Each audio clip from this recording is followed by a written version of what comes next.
Opportunity question caller. So yes. Kayleigh, we're about to cross the 100,000 dead American milestone. What does the White House view as having, by Election Day, what does the White House view as the number of dead Americans where you can say that you successfully defeated this pandemic? Is there a number? Yeah, every loss of life counts. We say 100,000, but like the president says, one death is something to be mourned. These 100,000 individuals have a face. The president takes this very seriously. It's why he lowered the flag to half-staff for 3 days to remember these men and women. I think, Dr. Birx said it best when she said that in their estimates, they had anywhere between 1.5 and 2.2 million people in the U.S. succumbing to the virus if we didn't shut down the economy. The president made the very hard choice of shutting down the economy, so we avoided that extraordinary number. Every one death is too many. We never want to see a single individual lose their life. But that being said, to be under significantly that high mark shows that the president did everything in his power and helped to make this number as low as humanly possible. When voters go to the polls in November and they want to judge the president on his response to this pandemic, what is the number of dead Americans that they should tolerate and where they can argue that yes, he successfully defeated the pandemic? I think you're asking the wrong question. The right question is where did the data? I want to ask, Kayleigh. So please don't tell me I'm asking a right. And I answered your question once, but if you ask it twice, it doesn't make it any better of a question. So I'll respond in kind. I've given you one answer. I'll continue to extrapolate upon that. That he always listened to the science. The president, when Dr. Fauci and Dr. Birx said you need to shut down the economy, that was hard for the president. In a typical year, 120,000 people die of suicide and drug overdose. It's in a typical year. And doctors have said when you shut down an economy for an extended period of time, that number gets greater. People don't show up for their cancer diagnoses. There are a litany of results when you close down an economy, but closing down the economy for this amount of time kept us far below the 2.2 million number. And as we start to reopen, we keep in mind the people who are missing their screening appointments, the people who are succumbing to suicide and drug overdose because of economic hardship. This president made the right choice. It was a delicate balance, and he did it exactly as he should, guided by data, and we are far below 2.2 million dead Americans because of the actions of President Trump. You mean? I'm going to read something really quickly. Timothy Claw Sotis wrote, quote, "Conspiracy theorists, including most recently the President of the United States, continue to spread their vile and misinformation on the platform, disparaging the memory of my wife. Why won't the President give this widower peace and stop tweeting about this conspiracy theory involving his wife? Why can't this widower get peace from the president?" I've already asked and answered this question, and our hearts are with Lori, and I think the onus is on Joe Scarborough to explain his interaction with Don Imus and his laughing on this very matter on Don Imus's show. Chanel. The widower is talking specifically about the president. Are you not going to answer that? Warrants with regards to ex-CIA Chief John Brennan. How willing are you able to go forward and say that he lied to the FBI or obstructed justice in the process of discussing Russian collusion and the Trump family?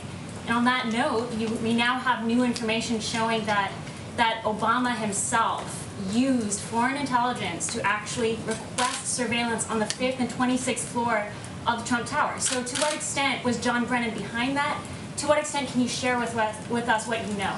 Yeah, John Brennan, of all of the, I'll call them bad actors because indeed they were, of the Obama administration, John Brennan probably has the most to answer because it was John Brennan who sat before Congress and said the Steele dossier, paid for by Hillary Clinton, paid for by the DNC, that document played no part of the role in opening the Russia probe, when in fact we know it did, when in fact we know it was the impetus testified before a FISA court for its truthfulness to spy on the Trump campaign. So John Brennan, of all people, probably has more to answer.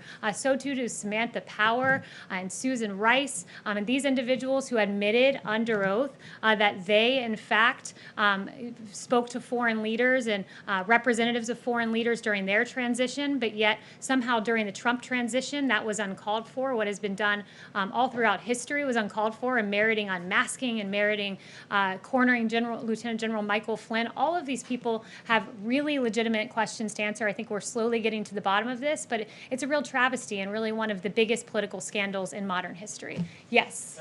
It's about the G7 summit. So the area still has a very high number of cases.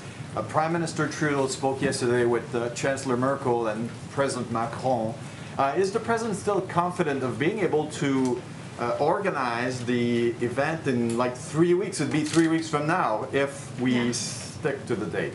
Yeah, it's a really great question and an important one because the G7, the president wants to see this take place as America reopens, as we try to approach a place of normalcy where people go back to work, where people do recreational activities but socially distance while they do it. The president thinks no greater example of reopening in this transition to greatness would be the G7, and the G7 happening here and happening probably more towards the end of June. Robert O'Brien, I believe it was asked about this weekend. And Robert O'Brien said that he's getting a great reception from world leaders who are asked about coming. We will protect world leaders who come here just like we protect people in the White House. So we want to see it happen. We think it will happen. And so far, foreign leaders are very much on board with the idea. Last week of June and here in D.C. or at Camp David? I don't know if it'll be the last week of June, but towards the end of June. And the goal is for it to be here at the White House. Yep. Yes. Right. So after the lowering of the flags this past weekend, does the president have any other plans in the works to honor the victims of the virus? Yeah, I think And- oh, go ahead. Sorry, and a larger question is, does he see his role as mourner-in-chief in some way, which would be the traditional role of president? Yeah, I think he takes that responsibility very seriously. He said that this is the hardest part of his presidency, going through this pandemic. He says so many times that he thinks about many of his friends, some of his friends, I should say, who have perished because of this disease. It's real to him. It's personal to him. It's why he says, one death is too many, and he thinks about it all of the time. So he does see his role as that, comforting the nation, but reopening the country, giving the country hope at this time as we look forward to going back to work and resuming our lives, although in a new reality with new CDC guidelines. Actions in the works? I think lowering the flags is a great example, and we have further announcements on that front. I will be sure to share those with you. Yep, Jen. Thanks. So going back to the Clostudes family, I think is how you pronounce it, the Florida family, they have asked the president, the widower has asked the president in that letter to stop talking about this and for Twitter to take down those tweets. I just wanted to ask you, is the president asking for someone, for law enforcement, to reopen this cold case? Is that what he's intending? Is he going to ask the DOJ to reopen something? What is he asking for when he talks about the cold case? Yeah, I don't have any future announcements on the president's action, but I would just refer everyone, for those of you who haven't heard it, go back and listen to the Don Imus soundbite. It was very callous, it was very cruel, and I think laughing and joking about the death of an intern is really uncalled for, and I think that's something we can all agree to. Thank you all very much. Just for clarity, is the president going to stop, Kayleigh? Just for clarity?